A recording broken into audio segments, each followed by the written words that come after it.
आली होती की एक नशे करणारे एक कपल आहे हस्बंड वाईफ ज्यांनी त्यांचे लहान मुले मुलीला विकलेले आहे. त्यानंतर असा त्यामध्ये निष्पन्न झाले की त्यांचे एक मुलगा होते जे 2 वर्षाचे आहे आता. त्यांनी 2 वर्षापूर्वी जवळपास विकले होते.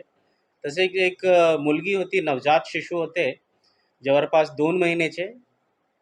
त्यांना पण त्यांनी विकलेले होते आणि ज्यांना विकलेले होते तो कपल पण आम्हाला सापडले आणि त्या बेसिसवर डी.एन. नगरला एक गुन्हे दाखल झालेले आहे IPC आणि ज्युव्हनाईल जस्टिस ॲक्टच्या अंतर्गत.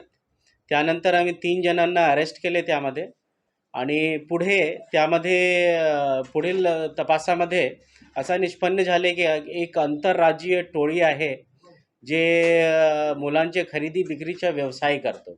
तर त्यामध्ये अजून 5 आरोपी सापडले आणि टोटल आतापर्यंत 8 आरोपी सापडलेले आहे, ज्यामध्ये 4 पुरुष आहे आणि 4 महिला आहे आणि त्यांनी 8 मुलांची विक्री केलेली आहे आणि फक्त महाराष्ट्र नाही, ते महाराष्ट्राच्या बाहेर आंध्र प्रदेश, तामिळनाडू असं दुसरे स्टेटमध्ये पण त्यांचे लिंक येत आहे. तर ह्यामध्ये पुढील तपासामध्ये जे प्रत्येक ठिकाणी जिथे विकलेले आहे आणि ज्यांनी विकले जे काही आहे त्यांना आम्ही तपासामध्ये आरोपी करणार आणि कोणालाही ह्यामध्ये सोडणार नाही. आरोपीचे जे आहे त्यामध्ये गृहिणी पण आहे, हाऊसवाईफ आहे, तसेच एक ऑटो ड्रायव्हर पण आहे, एक गार्बेजमध्ये मोटरचं काम करतो तशा प्रकारचे आहे, काही काम करणारे नाही आरोपी पण आहे आणि नशे करणारे आणि त्यासाठी एक कपलने विकले जे सुरुवातीचे आरोपी होते तशा प्रकारचे सगळे आरोपी आहे आणि त्यामध्ये काही आहे ज्यांचे हाच त्यांचे मूळ व्यवसाय आहे. ॲज ऑफ नाव आता शासकीय रुग्णालयाचे काही समावेश तशा प्रकारचे अँगल नाही आलेले आहे, पण पुढील तपासामध्ये जे काही कोणातून जे काही आरोपी ह्यामध्ये निघेल ते सगळे ह्यामध्ये त्यांना आरोपी केले जाईल आणि त्यांच्यावर कारवाई केली जाईल. तर एक जे अडॉप्शन जे तुम्ही सांगतात अडॉप्शनचे तशा प्रकारचे काही नाही आहे. हा सगळे इलिगल खरेदी विक्री झालेले आहे. तर हा पूर्णपणे चाइल्ड ट्रॅफिकिंगचा केस आहे. मुलांची तस्करीचा केस आहे. आतापर्यंत त्यांनी 8 असे मुलांची खरेदी विक्री झालेले आहे, जे आता 8 आरोपी सापडले आहे आणि त्यामध्ये अजून असं वाटते की अजून असा मोर दॅन 8 पेक्षा जास्त लोकांचे झालेले आहे मुलांचे आणि त्यामध्ये तपासामध्ये पुढील वर्क टीम करत आहे.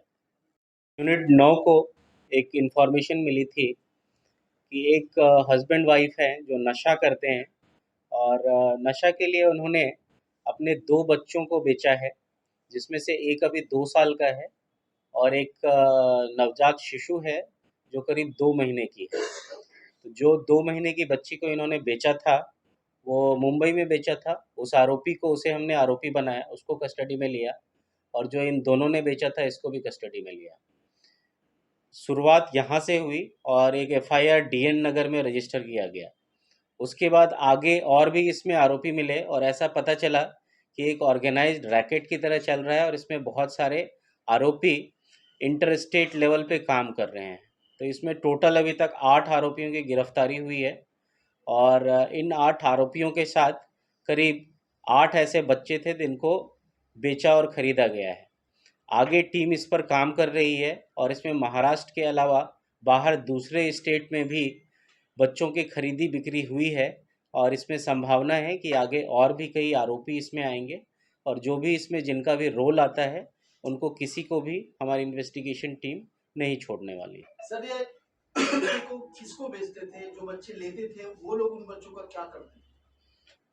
इसमें प्रिलिमिनरी ऐसा पता चल रहा है कि ये किसी कपल को देते थे या फिर इसमें ऐसा भी हुआ है कि किसी को बेचा है और उसने फिर आगे बेचा है।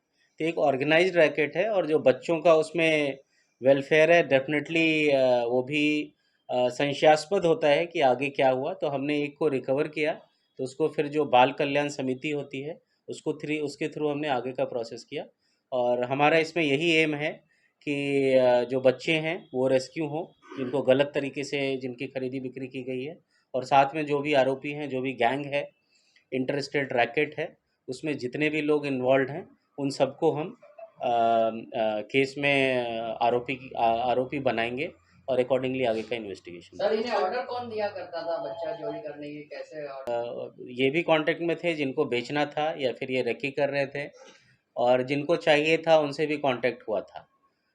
तो ये इलीगल है और इसमें बच्चे की वेलफेयर का ध्यान इनको नहीं है, और जो बेच रहे हैं उन्होंने सिर्फ पैसे के लिए जो बच्चों को बेचा है, और जो मिडिल कितने में एक बच्चे का सौदा कितने में होता था? एज बैकग्राउंड फैक्टर देखा जाता था या कम उम्र के बच्चे को ज्यादा पैसे लिए जाते थे? इसमें जो हमें पता चला है, एक केस में 60,000 में बेचा था, एक में 80,000 में बेचा था, ऐसे ही एक को 16,000 में बेचा था। तो अलग अलग तरह के वो अलग अलग हैं उसमें, और वो आगे के इन्वेस्टिगेशन का हमारा पार्ट है कि एग्जैक्टली और भी कितने लोग इन्वॉल्व हैं, कैसे इनका पूरा रैकेट चल रहा था। सर इनका मोडस क्या था, कैसे पहचान करते थे और कैसे बेचते थे, ग्राहक और बेचने वालों में कैसे होता था? तो ये रैकेट है, एक तो जो बेचने वाले हैं वो भी इन्वॉल्व हैं, वो भी आरोपी हैं, जो खरीदने वाले हैं वो भी हैं, और मिडल में जितने लोग हैं जो मिडल मैन हैं, ये पूरी तरह से वो नेटवर्क बनाते थे और ये रैकेट चला रहे थे। तो ये दोनों हर तरफ से कांटेक्ट में रहते थे और उस तरह से ये बच्चों की तस्करी कर रहे थे। इनका कोई एक तो मास्टरमाइंड होगा जो सबको कोऑर्डिनेट करता होगा? इसमें मास्टरमाइंड कोई एज सच नहीं है, ये पूरा ऑर्गेनाइज्ड रैकेट है जिसमें सब एक के साथ एक दूसरे कनेक्टेड हैं और एक नेटवर्क है इसमें। और जैसे मास्टरमाइंड की बात कर रहे हैं तो फिलहाल तो एक नेटवर्क है जिसको हम इन्वेस्टिगेट कर रहे हैं, और उसमें अभी 8 लोग हमें मिले हैं। तो 8 बच्चे आपने कहा कि पता चला है, उनको छुड़ा लिया है, जी, 8 को रेस्क्यू किया है? उसमें से एक को हमने रेस्क्यू किया है और बाकी का इन्वेस्टिगेशन चालू है। सर जिन 8 बच्चों की आप बात करें उसमें मैक्सिमम एज और मिनिमम एज क्या है? जो एज ग्रुप है वो 5 के अंदर का है जनरली, मतलब और मोस्टली जो है 1 साल के नीचे वाले हैं, जिस समय बिल्कुल नवजात जैसे हैं उस तरह के उस एज में बेचा गया। जेंडर बच्चों का? जेंडर मिक्स्ड हैं, लड़के भी हैं और लड़कियां भी हैं। ये बेचने के बाद दिखाते कैसे कि मेरा बेटा है, अडॉप्शन नहीं होता था तो कैसे पूरा करते?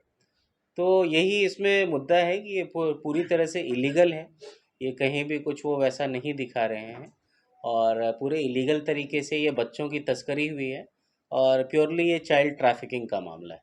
आपने बताया कि 8 आरोपी पकड़े गए हैं, 8 बच्चों का पता चला जिनका जी, वो 8 को छुड़ा लिए इन्हें?